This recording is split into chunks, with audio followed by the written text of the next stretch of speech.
Bom, hoje nós temos o prazer de receber aqui do meu lado esquerdo, lá na ponta esquerda, o presidente do Sindicato dos Metalúrgicos de Guarulhos, o José Pereira. Seja bem-vindo, Pereira. Obrigado, Alberto. Eu quero cumprimentar você, doutor Cristiano, e todo o nosso telespectador. E do lado dele, o mais ao centro, doutor Luciano Medina. Prazer. Cristiano Medina. Cristiano Medina, é que estava pensando no Luciano aqui.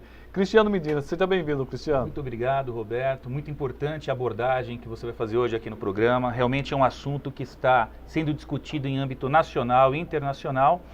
E é importante nos atermos aqui às questões jurídicas, quais os reflexos desse acórdão que será publicado nos próximos dias aí. É, na verdade, uma decisão que vai e pode mudar todo o rumo da política nacional.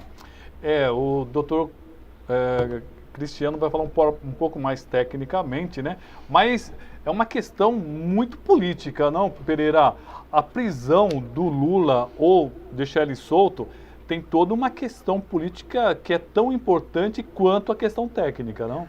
Samuel, eu queria, antes de entrar no assunto, fazer um esclarecimento. A sociedade, não é culpa dela, né, às vezes pela falta de informação, acha que todo o movimento sindical é do PT e é da CUT. Né? Na verdade, nós somos filiados à Força Sindical, nunca fomos filiados ao PT e nunca fomos filiados à CUT. Nós somos uma outra ala do movimento sindical.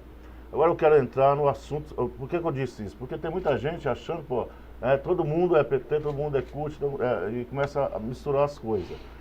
Eu acho que nós estamos num momento muito delicado do país. O país atravessa um momento muito complicado e a sociedade tem que acordar para esse momento que está acontecendo hoje no Brasil. Nós temos aí uma passagem recente de uma corrupção terrível e de um Congresso agregado a essa corrupção, agregado ao atual presidente da República, que não faz uma reforma política para acabar com a corrupção. Então você veja hoje o que está acontecendo. Prisão daqui, prisão dali, e quem realmente deveria estar na cadeia não está na cadeia. Então eu acho que nós temos que mudar o nosso sistema judiciário, nós temos que mudar a legislação, nós temos que mudar a política desse país para poder realmente consertar o país. Da forma como estão fazendo, quem realmente deveria estar preso não está preso e quem não deveria estar preso estão querendo colocar na cadeia. Doutor Cristiano, eu vi muita gente falando em provas, que não havia provas suficientes. Tecnicamente, o senhor trouxe até toda a sentença aí. Houve prova suficiente para condenar o Lula em segunda instância? Roberto, na verdade, eu não posso aqui emitir meu juízo de valor com relação ao conjunto probatório sem ter efetivamente acesso aos autos do processo. Seria uma irresponsabilidade minha como operador do direito. Entretanto, analisando a sentença, temos aqui praticamente quase 300 laudas. O juiz Moro, ele se apega tanto em questões relacionadas a provas documentais, provas testemunhais, provas periciais. A sentença ela foi devidamente fundamentada. Eu não posso aqui, como eu já disse, emitir meu juízo de valor. Entretanto, fazendo uma análise sistemática desse conjunto probatório, do que eu analisei e também das questões processuais, eu posso afirmar categoricamente que houve sim um excesso na sentença e muito mais agora na decisão de segunda instância no tocante à fixação da pena.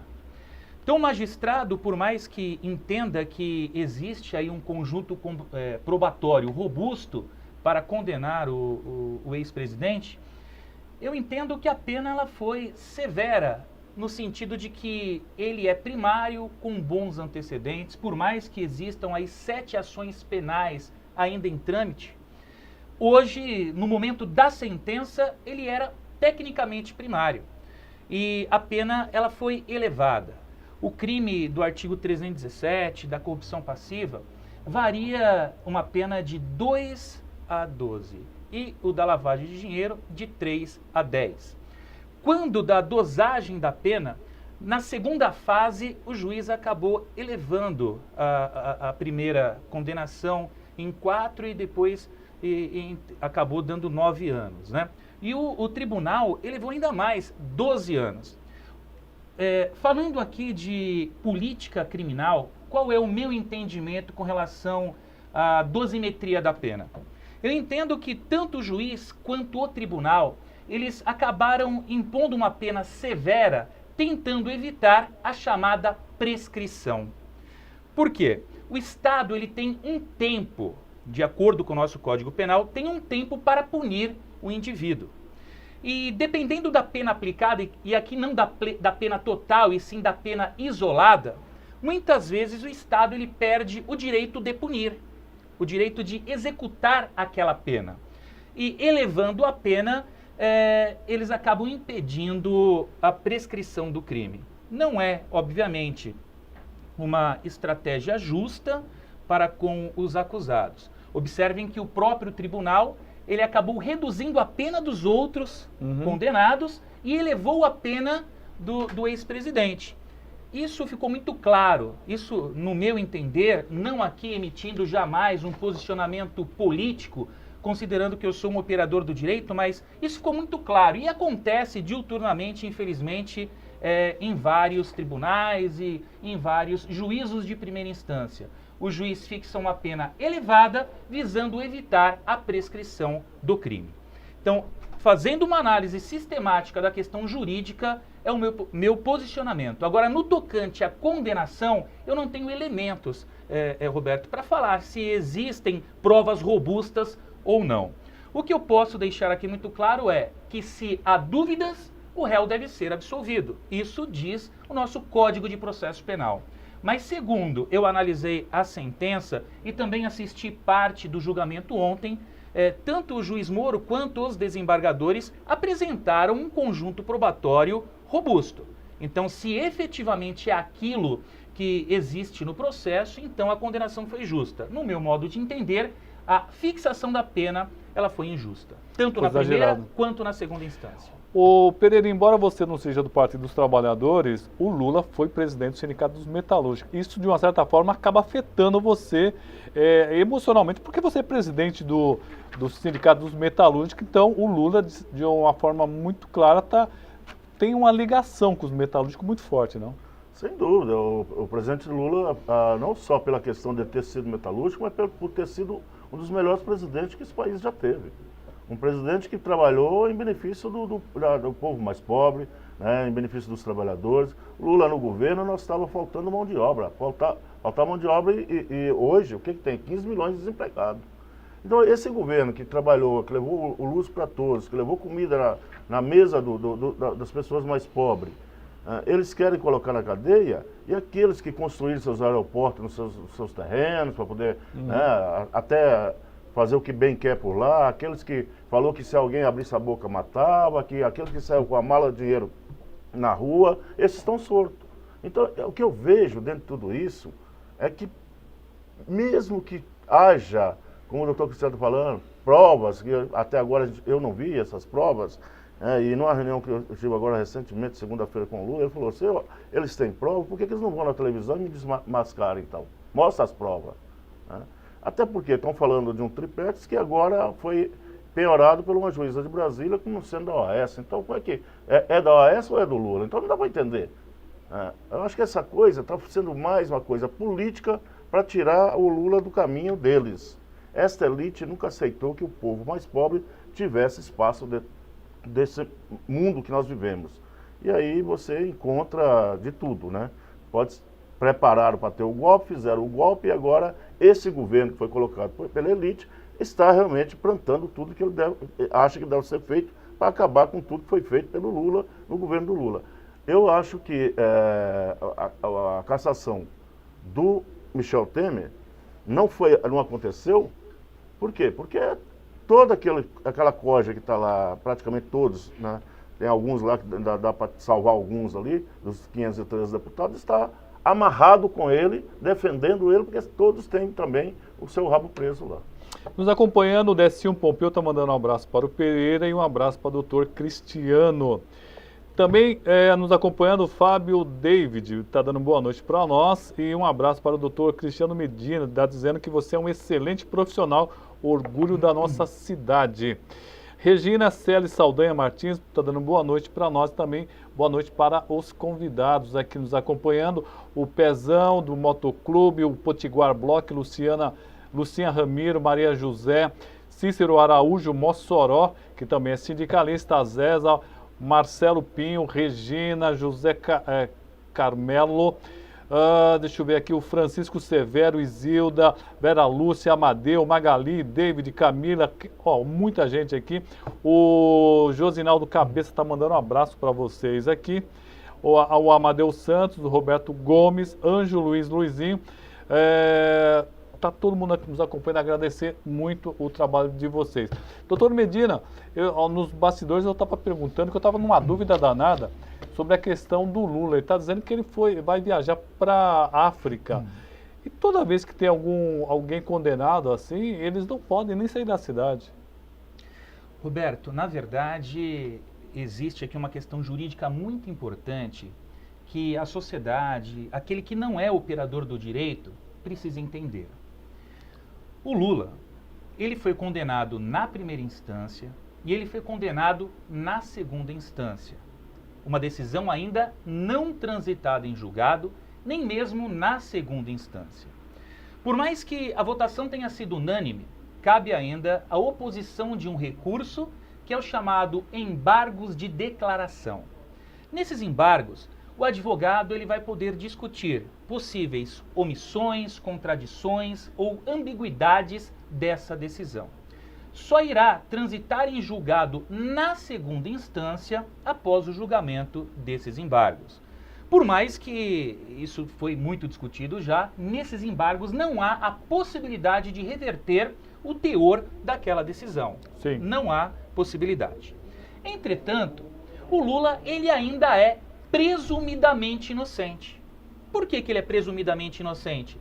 Porque a nossa Constituição Federal diz que somente será considerado culpado aquele indivíduo que é condenado e transita em julgado a sentença. Mas essa possibilidade de ser preso já com esse julgamento em segunda instância? Eu vou explicar isso também. Então, assim, quando que ele vai efetivamente ser um culpado? Quando que o nome dele será encaminhado para o rol dos culpados? Após o trânsito em julgado. Então, após o STJ julgar o recurso especial, após o STF julgar o recurso extraordinário, então aí ele pode ser considerado um culpado. Hoje ele é um presumidamente inocente. E a nossa lei processual penal diz o seguinte, e a nossa Constituição Federal diz isso também, que a regra é a liberdade. Somente permanecerá preso ou terá cerceado qualquer direito de ir e vir aquele indivíduo que acarrete um risco para a sociedade, um risco para a instrução processual ou até mesmo um risco para a aplicação da lei penal. A partir do momento que o Lula ele compareceu em todos os atos processuais, a partir do momento que ele não é um risco para a sociedade, não cometeu crimes de natureza violenta, e ele em momento algum demonstrou que tem interesse de deixar de cumprir aquela reprimenda, o tribunal deixou de aplicar qualquer medida cautelar.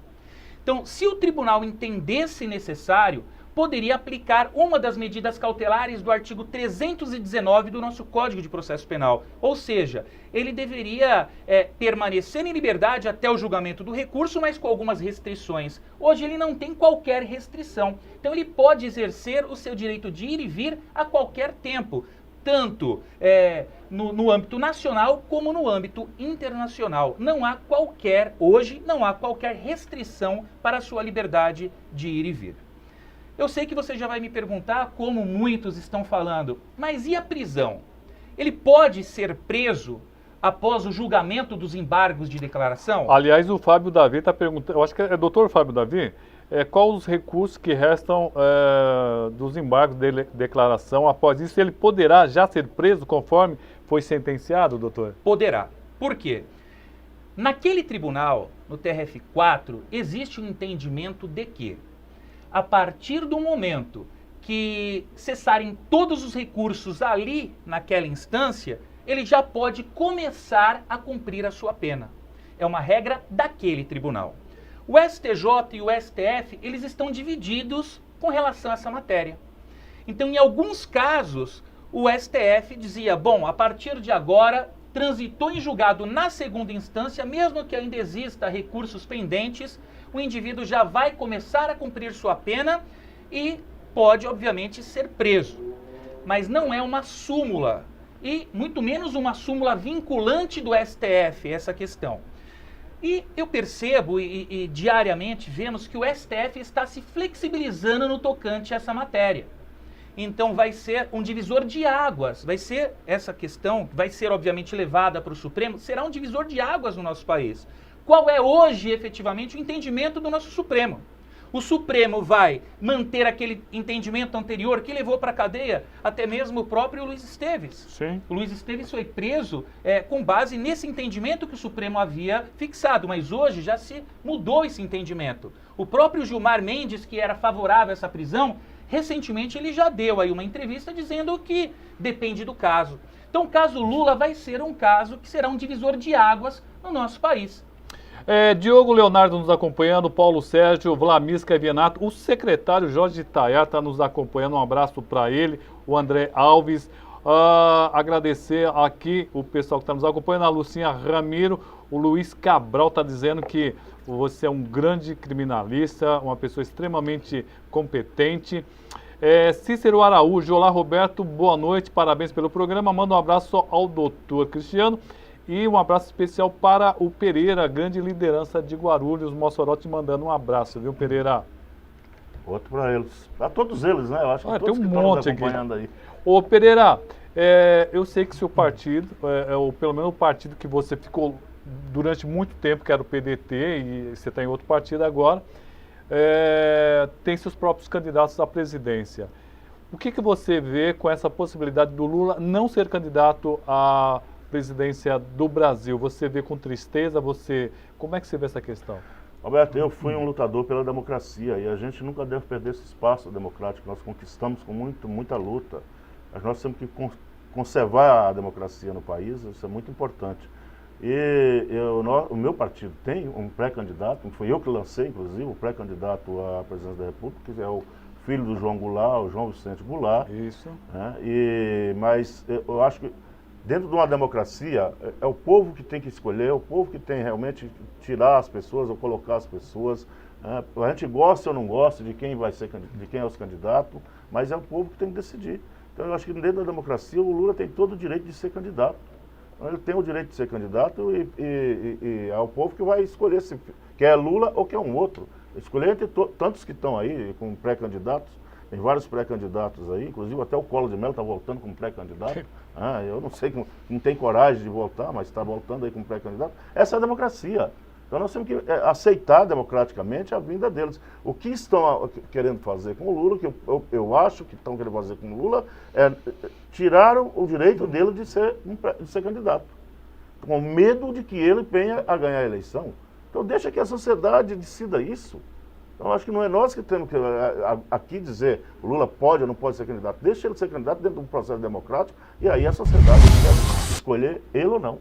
Então, vamos ser, pelo menos, mais coerentes com as coisas. Né? Doutora Vianney Principato está nos acompanhando, está dando boa noite para o Pereira, para o doutor Cristiano. O Josinaldo está dizendo, o Josinaldo Cabeça está dizendo, Lula é o maior líder do Brasil, lidera nas pesquisas, por isso estão com medo dele ganhar essa eleição. Paulo Henrique nos acompanhando, o Peninha, funcionário público também, Tereza Rocha, Fábio Rufino, isso ontem foi uma vergonha, a justiça brasileira é toda comprada, segundo o Fábio Rufino. Priscila Soares, Maria Cordeiro nos acompanhando, ela diz, concordo também, ninguém tem a prova que ele roubou. Segundo, aliás, era uma questão, doutor, não é necessário pegar uma prova contundente. Provas indiciais também valem, é isso, né, pelo que eu entendi. Então, o nosso Código de Processo Penal, ele é claro no sentido de que ninguém pode ser condenado com base em provas indiciárias. Sim. Para que o indivíduo possa ser condenado, é necessário que o conjunto probatório seja robusto. Agora, o conjunto probatório, ele é formado, obviamente, por um conjunto de provas indiciárias. Então, uma única prova, não. Segundo eu analisei na sentença, o juiz ele se apegou num conjunto de provas, não em apenas uma única prova. Então, por isso que eu disse que eu não posso entrar aqui numa discussão se ele é culpado, se ele é inocente. É. Agora, o que eu posso dizer, posso afirmar categoricamente que a pena foi exacerbada e que hoje mesmo eu estava fazendo uma audiência aqui no júri de Guarulhos e surgiu essa discussão com o promotor e com a juíza. A própria juíza disse, mas a prisão agora, eu entendo que não é necessária. Por que a prisão não é necessária? Ele pode ser absolvido lá ainda, né? Mesmo ele tendo sido condenado em primeira e em segunda, no Supremo ele pode ser absolvido? Então, na verdade, as provas não podem ser rediscutidas no STF ou no STJ. O que vai se levar para o STJ ou STF são as questões preliminares que os advogados levantaram, como, por exemplo, o juiz não foi imparcial. Tem inúmeras questões que foram levantadas pelos advogados que os tribunais superiores podem acolher e podem, por exemplo, anular essa decisão e determinar o início de um novo processo. Agora, esse conjunto, essa análise probatória, ela não pode ser rediscutida no Supremo. Essa discussão terminou-se aqui na segunda instância. Pena pode ser reduzida, reduzindo a pena, pode-se reconhecer uma prescrição, pode-se anular todo esse processo. Então, tem muitas águas para rolar. Por isso que a prisão agora é uma prisão temerária, sendo que no decorrer do processo ele não causou qualquer entrave para a justiça. Se necessário fosse, o juiz teria decretado uma prisão temporária no início das investigações, teria decretado uma prisão preventiva. Se ele não foi um risco para a sociedade no decorrer da instrução, muito menos agora que a sentença ela foi aplicada. E levando-se em consideração ainda que ele continua sendo presumidamente inocente. E uma prisão agora seria uma prisão cautelar, não seria uma prisão definitiva, porque a prisão definitiva ela se dá quando do trânsito em julgado. Nosso tempo acabou, gente. Olha, só foi muito rápido. Só uma questão, doutor. Ocultação de patrimônio não é crime no Brasil? Sim. Tem que provar isso aí. Pereira, obrigado por você ter vindo. Obrigado, Roberto. Vamos vir de novo aqui semana que vem, daqui uns 15 dias. Você volta aqui? O tempo é muito curto, realmente. Não, semana que vem eu não posso. Não, mas de marcar mais pra frente. Vamos mais pra frente aí, vamos discutir. Mas eu achei muito interessante, Pereira. Tá bom, ótimo. Doutor Cristiano, obrigado. Cristiano, agora eu não falei Luciano. Cristiano, obrigado, Medina. Muito obrigado, Roberto. É importantíssima essa discussão, até mesmo para que possamos aí difundir na nossa sociedade os entendimentos das nossas legislações. Um ponto importante aqui, rapidamente, que não abordamos, é a questão Lula, ele pode ser candidato, ele pode assumir segundo a lei da ficha limpa? Não. Ele pode até se candidatar, mas ele não pode assumir. Por quê?